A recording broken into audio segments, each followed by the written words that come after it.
So anybody that's been in RC aviation for any amount of time has probably gotten the question from people that are not in the hobby, how high does it go? And that seems like a simple thing to ask, and it's understandable. If all you know about this thing is that it leaves the ground, then your metric for how good it is, well, how far from the ground can it get? But that's a little tricky for us to answer because we honestly don't know most of the time. FPV is done at very low altitudes. It's actually kind of boring to get up at high altitude unless you're diving a building or something. And even then, I could dive the tallest building in Inglewood without going above 120 feet. There are maybe 3 or 4 buildings in the city of Denver that are tall enough that I couldn't dive the entire length of them. But the FAA gives us a 400-foot ceiling. 400 feet above ground level, they don't want us flying any kind of remote control plane or quad. So really the only answer we usually have for that question is, I don't know, pretty high, I guess. So, time for science. Because I don't mind being asked this question, but it bothers me that I don't have a good answer for it. But since I do have an altimeter in this quad, what I can do is punch out to the 400-foot ceiling. I'll figure out what it takes to get up to 400 feet. And from that, I can do a little math and extrapolate how high could I go on one battery. So, let's talk the specs of our test bed here. Just a regular Omnibus Pro flight controller, Racer Star 20 amp ESCs, hobby-made 2205, 2300 kV motors, and the classic Dal V2 tri-blades, 5045. Obviously, this is a big pile of hobby-running clone parts, but it flies pretty well.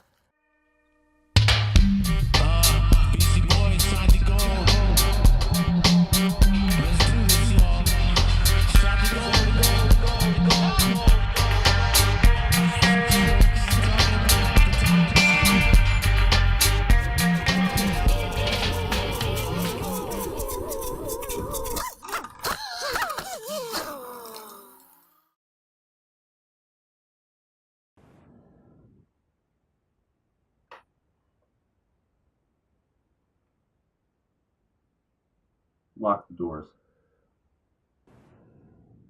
So something I've always found kind of interesting is that whenever I tell people that I've crashed and I need to fix this or that, they're always way more upset than I am. And part of that's probably just because in this hobby, crashes happen. We accept that. And we accept that sometimes that means that we're going to break something.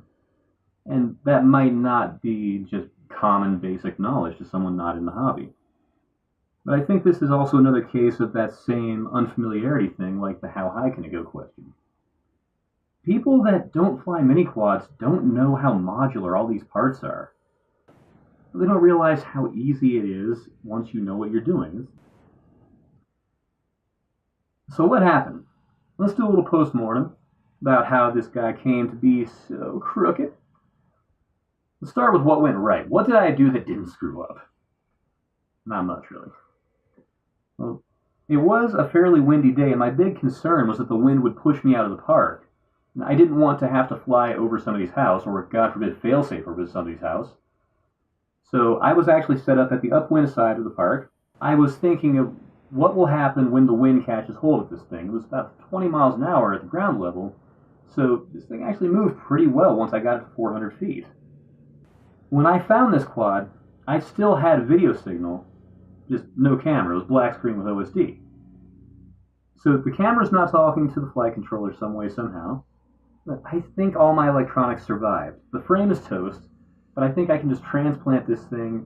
I might need a new HS 1177. Darn.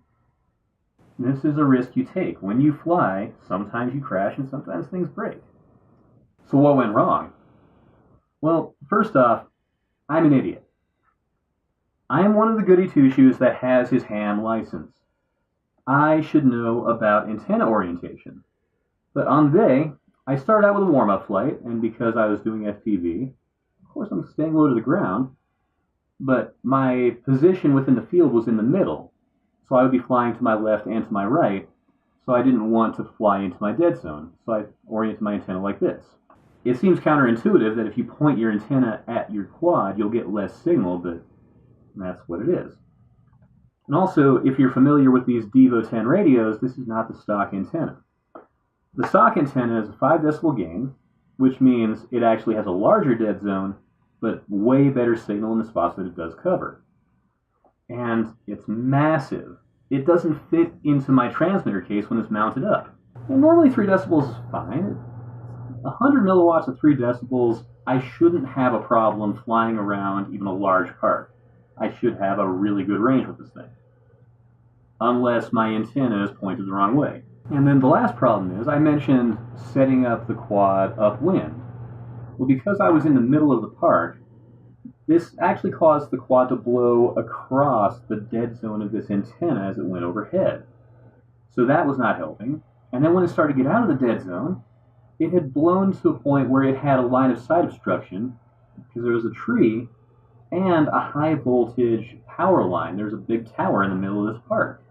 And so, because I didn't think through my antenna orientation, I kind of ended up in this perfect storm where I had a lot of signal loss. The antenna was giving me RSSI warnings. And then, I'm facing away from myself at this point, and I pitch forward so I can locate myself. And carbon fiber is radio opaque. So my receiver's got diversity, but only one of these antennas is doing me any good. This one is pointed away with all this carbon in between me and it. This one is facing away, not getting optimal signal, but that might have just been the straw that broke the camel's back, because eventually, when I pitched down enough where I could see the ground, I fail-safed and kept spinning, and this thing dropped from 400 feet into a field, and I didn't break a prop. So how high does it go? High enough to do this. You can see it's completely bent. Buried down here in this little corner in the shoulder. This standoff, I love how completely and thoroughly messed up it is. But again, this was only from 400 feet. Now, with my highly scientific sample size of 1, I used about 75 milliamp hours of my 4-cell battery to get up that high.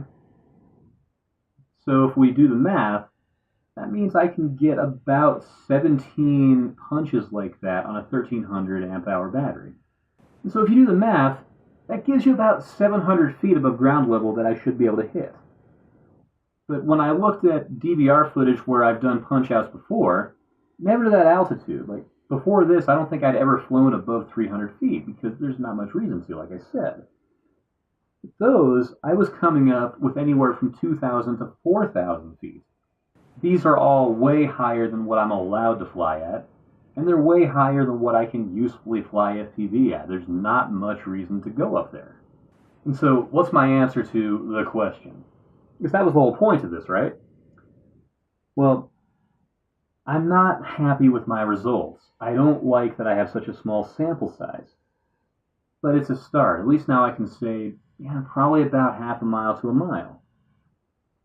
And that's better than nothing. It's better than, I don't know, pretty high, I guess. But once I get this rebuilt, I'm going to have to revisit this.